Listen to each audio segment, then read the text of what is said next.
Aqui, como eu havia falado então, né, vamos ver um pouco sobre o menu da biblioteca. Eu tinha comentado no início aí, mas a gente não tinha aprendido quase efeitos nenhuns, né, não tínhamos visto aí opções padrões, nem nada.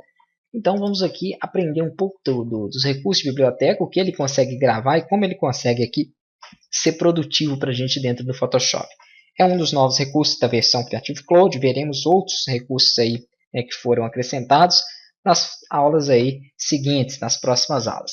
Vou clicar aqui em criar nova biblioteca, aqui então eu tenho a opção da criação, vou chamar por exemplo de efeitos.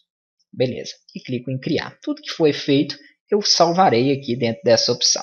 Aqui eu tenho a opção de adicionar gráfico, e aqui poder também adicionar alguns estilos e caracteres. Como neste meu objeto não tem estilo e caractere, só tem aqui a minha camada, que seria um gráfico, eu posso clicar nessa opção de adicionar gráfico, ele vai adicionar a camada em que eu estou. Se eu estiver em uma camada que tem mais opções, por exemplo, essa aqui onde está escrito Photoshop Creative Cloud, vai ter aí as opções do efeito de camada, que é o FX, que vocês conhecem, são aquelas opções de mesclagem. Vai ter aqui recursos de caractere, que foi o tipo da letra que eu inseri, foi também o efeito de distorção, então ele vai pegar tudo isso. Vou clicar nessa opção, percebam aqui que ele vai capturar então essas propriedades. Quero capturar os efeitos também contidos nela. Poderia capturar cores, entre outras propriedades também. Tá joia? Vamos voltar aqui para o nosso projeto, ou melhor, vamos abrir um novo projeto, como se eu fosse trabalhar aqui, então, por exemplo, com um panfleto. Depois nós criaremos, ainda não farei, somente aqui para explicar. Vamos supor que o fundo desse meu projeto aqui, ele fosse preto também. E vamos supor que eu tivesse essa imagem da bola, fosse a minha logo. Em vários projetos eu utilizo ela. Então ela já estará aqui em gráficos, é só clicar, segurar e arrastar para que ele insira para mim aquele objeto. Eu poderia então colocar aqui no meu projeto de uma forma muito simples. Por quê? Porque eu tenho ela agora salvo dentro da biblioteca. Lembrando que além dela ficar salva no Photoshop, outros programas também dessa versão Creative Cloud trarão essas mesmas, eles vão sincronizar essas mesmas informações aqui. Tem um texto aqui, por exemplo, coloquei aqui escolinha de futebol. Está tudo preto, tá joia? Posso dar um duplo clique para ele selecionar, alterar aqui a cor, por exemplo, para branco. Não sei nem se eu escrevi certo. Ctrl T aqui, posso redimensionar. Beleza. Foi quase certo, né? Futebol. Ok. Beleza. Feito isso, então eu quero aplicar os efeitos que eu tinha passado aqui de caractere. Eu clico sobre o efeito do caractere, arrasto para cima do texto, ou, se eu não me engano, para cima da camada.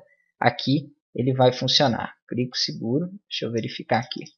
Perdão, só dá um duplo clique sobre ele, tá joia? Vou dar um Ctrl T, vou aumentar ele porque ele pegou todas as propriedades, inclusive até mesmo as propriedades de fonte. Isso porque foi o estilo de caractere. Agora o estilo de camada, ele vai pegar todas as propriedades do texto referente aos formatos de camada, que foi aqui traçado, sobreposição de degradê. Então, se eu voltar aqui no meu texto animado, é justamente o que ele tem, só que eu tinha escondido ele aqui, traçado, sobreposição de degradê, brilho externo, todas aquelas propriedades. Aqui ele pareceu menor porque o texto é maior, tá joia? Então a forma de divisão dele aqui não é igual àquele, mas eu consigo visualizar aqui que a cor dele é verde, ele tem o traçado branco, ele tem aqui um pequeno efeito de brilho, não ficou tão visível quanto esse, porque aqui o objeto, o panfleto, o meu banner, na verdade, que foi um banner, ele é menor, perdão, então parece que o texto é maior. O tamanho dele 24 pontos, vamos ver este aqui. Ele está até com um tamanho maior, porque depois eu dei Ctrl T e ainda aumentei. Então ele está com 71. Então isso tudo dá uma grande diferença, porque esse arquivo meu que eu criei, ele foi muito superior, muito maior ao anterior. Mas as propriedades todas ele trouxe para cá. Ele só não trouxe uma propriedade, que foi justamente a propriedade aqui de distorção que nós aplicamos. Então essa propriedade eu achei que ele buscava, ele não buscou essa propriedade aqui. Eu poderia então inserir essa saliência, com um efeito manual, que é o que eu tenho no outro lá. Então essa propriedade ele não traz, mas todas as outras propriedades, fontes, tamanho de fonte, cor, todos os efeitos aí ele buscou. E aqui também, como vocês puderam ver, a imagem ele traz também. Você consegue guardar gráficos como nós vimos aqui. Isso é muito interessante porque geralmente em gráfica, outros projetos aí, né, onde sempre rodam projetos parecidos, ou então até uma empresa mesmo que produz muito e tem sempre que colocar a logomarca. Isso facilita muito, porque nem toda vez agora eu preciso ficar abrindo, copiando, colando aquilo tudo. Se é uma imagem que eu vou utilizar várias vezes, eu deixo na biblioteca e tenho acesso a ela de forma fácil.